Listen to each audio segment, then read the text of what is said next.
আমি আমার বক্তব্য শুরু করবার আগে এই কিছুদিন আগে ত্রিপুরার এই কুমারঘাট অঞ্চলে উল্টো রথের দিন যে ভয়াবহ দুর্ঘটনা ঘটেছে, যেই ঘটনার মধ্যে দিয়ে 10 জন প্রাণ হারিয়েছেন এবং অনেকে এমন গুরুতর অসুস্থ হয়েছে যে এখনো বিছানায় রয়েছেন, বিছানা থেকে উঠতে পারছেন না, চিকিৎসার প্রয়োজন। কিন্তু এই রাজ্যের সরকার তাদের কোনো চিকিৎসার দায়িত্বভার গ্রহণ করেনি। আমি সেই সমস্ত পরিবারদের প্রতিও সমবেদনা জ্ঞাপন করছি। আমি বক্তব্য শুরু করবার আগে আমি সমস্ত ত্রিপুরার বাসীকে একটা প্রশ্ন করতে চাই যে ডবল ইঞ্জিনের সরকারে আপনারা কেমন আছেন? আমরা হলফ করে বলতে পারি, আমরা বিশ্বাস নিয়ে বলতে পারি, ডবল ইঞ্জিনের সরকারে ত্রিপুরাবাসী ভালো নেই। কি করে ভালো থাকবে?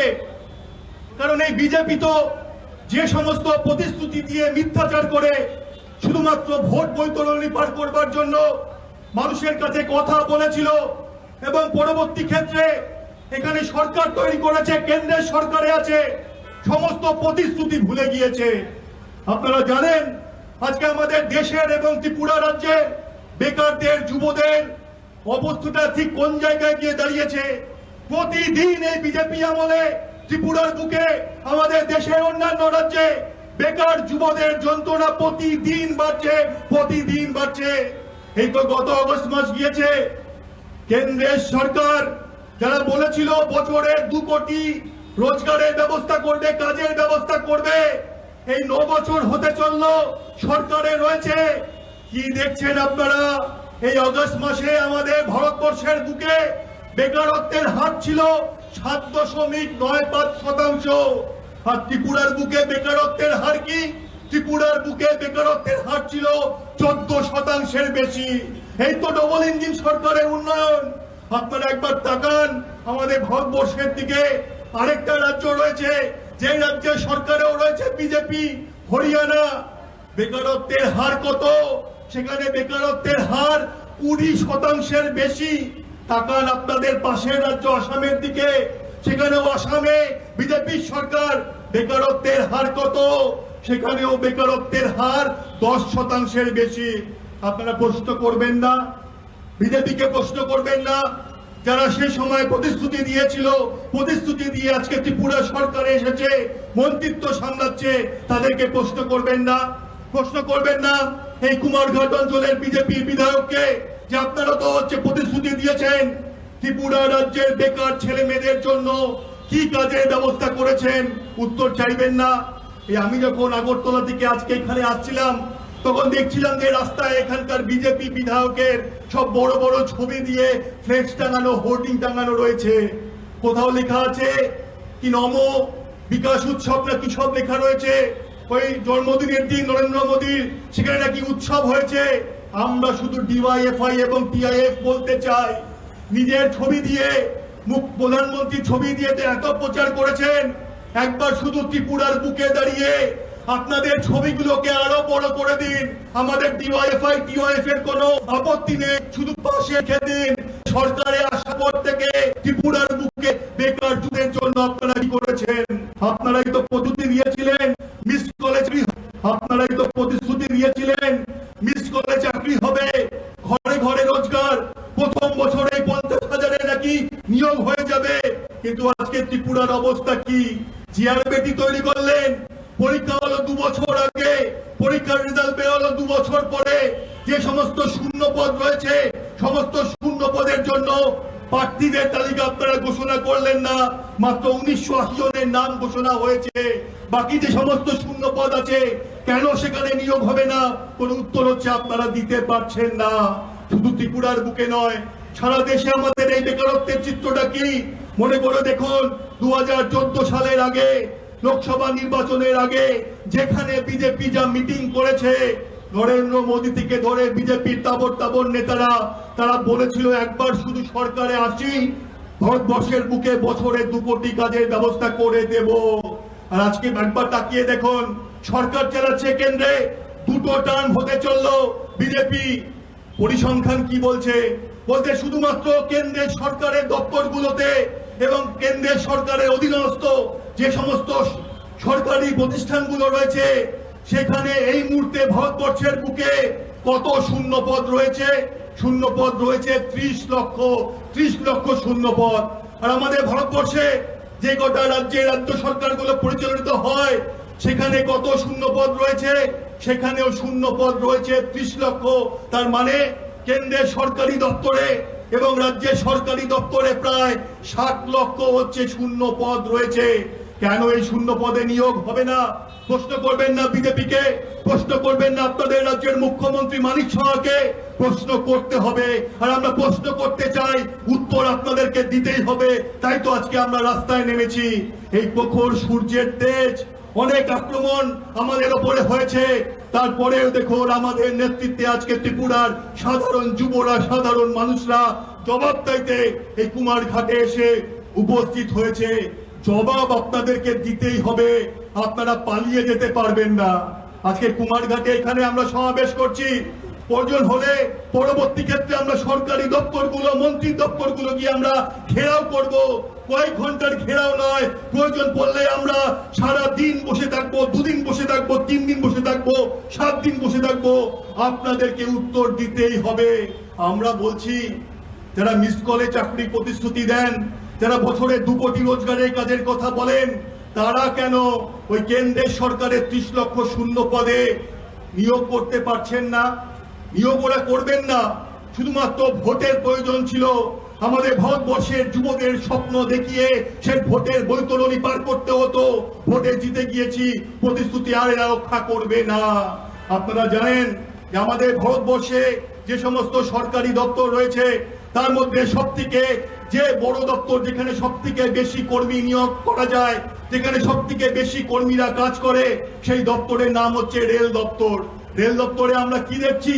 কত শূন্য পদ রয়েছে।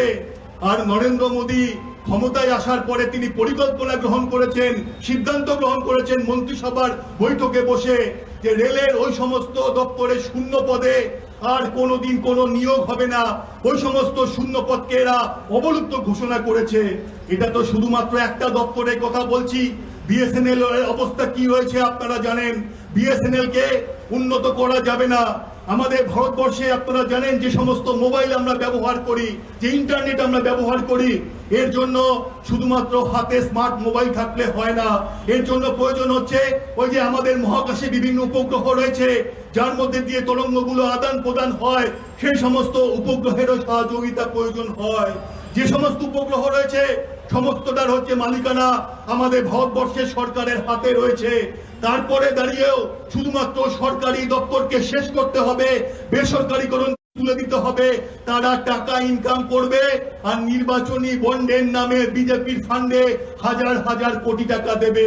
আমরা বলছি ভারতবর্ষের বুকে সমস্ত আর হবে না। আমরা রাস্তায় নেমেছি, আমরা প্রতিবাদে রয়েছি, আমরা প্রতিবাদে প্রতিদিন প্রতিনিয়ত থাকবো।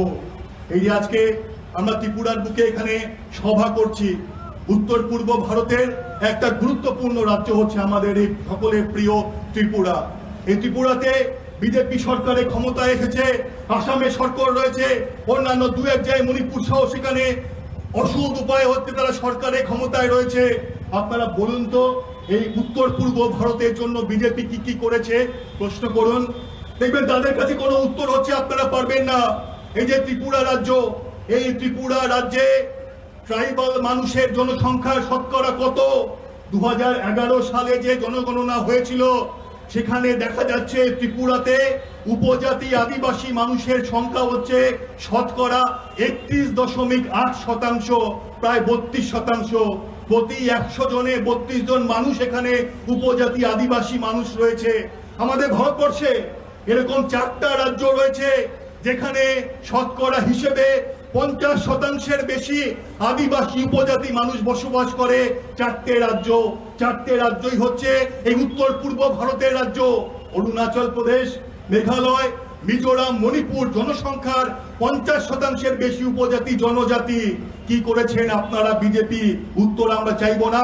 আমরা ডিওয়াইএফআই, আমরা টিআইএফআই প্রশ্ন করছি আপনাদেরকে যে আপনারা এই আদিবাসী উপজাতি মানুষদের জন্য কি করেছেন? আপনারা কোনো কিছু করেননি। আপনারা শুধু এদের ইমোশন এবং সেন্টিমেন্টকে নিয়ে খেলেছেন এবং সেই খেলায় ভর করে আজকে ওই নির্বাচনগুলোকে পার হওয়ার চেষ্টা করেছেন। আর নির্বাচনে একবার জিতে এসে এই উপজাতি আদিবাসী মানুষের জন্য আপনারা কোনো কাজ করেননি। আজকে ত্রিপুরার বিধানসভার অভ্যন্তরে এডিসির ক্ষমতা বাড়াতে হবে, এখানকার উপজাতি ভাষাকে স্বীকৃতি দিতে হবে। কারা লড়াই করছে? ওই এখন যিনি বাম পরিষদীয় দল নেতা জিতেন্দ্র চৌধুরী, তার নেতৃত্বে ওই বিধানসভার অভ্যন্তরে বামপন্থীরা ঘন্টার পর ঘন্টা বিতর্ক করছে যে আপনাদেরকে করতে হবে। ডবল ইঞ্জিনের সরকার তো আপনারাই তো বলেছেন যে ডবল ইঞ্জিনের সরকারের অনেক নাকি উন্নয়ন, অনেক কাজ করার সুযোগ থাকে। তাহলে কেন পারছেন না? আপনাদের সংখ্যাও তো রয়েছে পার্লামেন্টের অভ্যন্তরে, কেন এডিসি কে আরো ক্ষমতা দিতে পারছেন না? কেন এখানকার উপজাতি ভাষাকে আপনারা স্বীকৃতি দিতে পারছেন না? মাত্র কয়েক মিনিট লাগে পার্লামেন্টের অভ্যন্তরে এই কাজটা করতে। আসলে এই সমস্ত কাজ বিজেপি কোনোদিনও করবে না। শুধুমাত্র ভোট আসবে, মিথ্যা প্রচার করবে, মানুষের সেন্টিমেন্ট নিয়ে খেলবে, আর খেলার পরে তাদেরকে ছুঁড়ে ফেলে দেবে, তাদের জন্য কিছু করবে না। আর আমরা বলছি ত্রিপুরায় এখন বামফ্রন্টের সরকার নেই, কিন্তু এদের জন্য লড়ছে কারা? এদের জন্য লড়ে যাচ্ছি হচ্ছে আমরা বামপন্থীরা। সংসদের অভ্যন্তরে, সংসদের বাইরে লড়ছে কারা? DYFI, TYF. প্রতিদিন আমরা লড়ছি, আমরা এই লড়াইকে চালিয়ে যাব। কোন শক্তি আমাদের এই লড়াইকে বন্ধ করতে পারবে না, থামাতে পারবে না। এই উপজাতি আদিবাসী মানুষদেরকে বিজেপি সরকার কিভাবে দেখে, আরএসএস কিভাবে দেখে, অনেকগুলো উদাহরণ আমি আপনাদের সামনে দিতে পারি যে এদেরকে এরা মানুষ বলে মনে করে না। এই দেখেছেন কদিন আগে ওই সেন্ট্রাল ভিস্তা প্রকল্প, হাজার হাজার কোটি টাকা জনগণের করের টাকা দিয়ে নতুন সংসদ ভবন তৈরি হয়েছে। ভারতবর্ষের বুকে এই সময় দাঁড়িয়ে যে আর্থিক অবস্থা, সেই আর্থিক অবস্থার মধ্যে কোনো নতুন সংসদ ভবনের প্রয়োজন ছিল না। দেশ যখন করোনার সময়ে প্যান্ডেমিকে অর্থনৈতিক অবস্থা একদম শেষ পর্যায়ে পৌঁছে গিয়েছে, গরিব প্রান্তিক আর্থিকভাবে পিছিয়ে থাকা মানুষের যখন বেওয়ালের দিক থেকে গিয়েছে, তখন হচ্ছে 20,000 কোটি টাকা বলছে মুখে, আসলে 50,000 কোটি টাকার বেশি খরচা করে সেই সময়ে নতুন সংসদ ভবন হলো। আর যখন সংসদ ভবনের শিলান্যাস হচ্ছে, কাজ শুরু হবে, তখন আমাদের দেশের যিনি রাষ্ট্রপতি সাংবিধানিক প্রধান, তিনি একজন দলিত মানুষ, ওই কোবিন্দ মহাশয়। যখন শিলান্যাস হচ্ছে তখন হচ্ছে আদিবাসী মানুষ ছিলেন তিনি। যখন ওই শিলান্যাস হচ্ছে তখন সাংবিধানিক প্রধান হিসেবে ওই আদিবাসী মানুষকে, দলিত মানুষকে সেখানে অনুষ্ঠানে, সরকারি অনুষ্ঠানে ডাকা হলো না। কারণ এই বিজেপি কোনোদিনও আদিবাসী দলিত মানুষদেরকে সেই সম্মান দেবে না। আর যখন সংসদ ভবনের উদ্বোধন হচ্ছে তখন আমাদের দেশের সাংবিধানিক প্রধানকে, রাষ্ট্রপতিকে, দ্রৌপদী মুর্মু আরেকজন ট্রাইবাল মানুষ, আমরা কি দেখলাম সেখানে? অনেক হচ্ছে পুরোহিতরা গেল, ধর্মের নাম করে অনেক কিছু সেখানে করা হলো, কিন্তু দেশের সাংবিধানিক প্রধান তিনি ট্রাইবাল হওয়ার জন্য তাকে হচ্ছে সেই সরকারি অনুষ্ঠানে ডাকা হলো না। এরপরেও ত্রিপুরার এই উত্তর পূর্ব ভারতের মানুষরা আপনাদের বিজেপিকে বিশ্বাস করবেন না? আপনারা বিজেপিকে বিশ্বাস করেন না, করতে পারছেন না, আমরা জানি। শুধু আমাদের একটাই কথা যে আপনাদের বিকল্প অন্য কোনো শক্তি হতে পারে না, অন্য কোনো রাজনৈতিক দল হতে পারে না, অন্য কোনো যুব সংগঠন হতে পারে না। আপনাদের বিকল্প, আপনাদের দাবিকে এগিয়ে নিয়ে যাওয়ার জন্য একমাত্র বামপন্থীরাই লড়াই করতে পারে। এই বামপন্থীদের লড়াইয়ের সুদীর্ঘ ইতিহাসে ত্রিপুরার বুকে ইতিহাসের স্বর্ণাক্ষরে লেখা রয়েছে, আপনারা জানেন। আমরা ভোটে হেরে যেতে পারি, আমরা কিন্তু মানুষের পাশ থেকে কোথাও কোনোদিনও সরে যাইনি। আমরা প্রতিদিন প্রতিনিয়ত আপনাদের পাশে থেকেছি। কত অত্যাচার হয়েছে আমাদের ওপরে নির্বাচনের পরে, এই কথা ত্রিপুরাবাসীকে, সাধারণ মানুষকে আর নতুন করে আমাদের এখানে মাইক খাটিয়ে বলতে হবে না। আপনার অভিজ্ঞতার মধ্যে জানেন কত মানুষ আমাদের ঘর ছাড়া, জরিমানা করা হয়েছে, খুন করা হয়েছে, বাড়িতে থাকতে পারেন না, অন্য জায়গায় গিয়ে থাকেন, পড়াশোনা বন্ধ হয়ে গেছে, স্কুলে যেতে পারছে না, শুধুমাত্র এসএফআই করবার জন্য কলেজের অভ্যন্তরে গিয়ে পরীক্ষা দিতে পারছে না। কিন্তু কোনো আক্রমণ হচ্ছে আমাদেরকে দমাতে পারেনি। আমরা এরপরে দাঁড়িয়ে আজকে কুমারঘাটে জড়ো হয়েছি। গত 15ই সেপ্টেম্বর আমরা বিলোনিয়াতে একই রকম ভাবে বড় সমাবেশ করেছি। আগামী 29 তারিখে আগরতলাতে একই রকম ভাবে এই ত্রিপুরার যুবদের দাবি নিয়ে, সাধারণ মানুষের দাবি নিয়ে আমরা রাস্তায় নেমে বড় সমাবেশ করব। কোনো অশুভ শক্তি নেই যারা আমাদেরকে আটকাতে পারে। তার কারণ আমরা যারা এই ডিওয়াইএফআই করি, টিওয়াইএফ করে বামপন্থী গণ আন্দোলনে যারা আমরা যুক্ত রয়েছে, আমাদের নিজেদের কোনো স্বার্থ নেই, মানুষের স্বার্থ ছাড়া আমাদের সামনে কোনো কিছু নেই। তাই মানুষের দাবি দাওয়া নিয়ে শত আক্রমণের মুখেও দাঁড়িয়ে থেকে হচ্ছে আমরা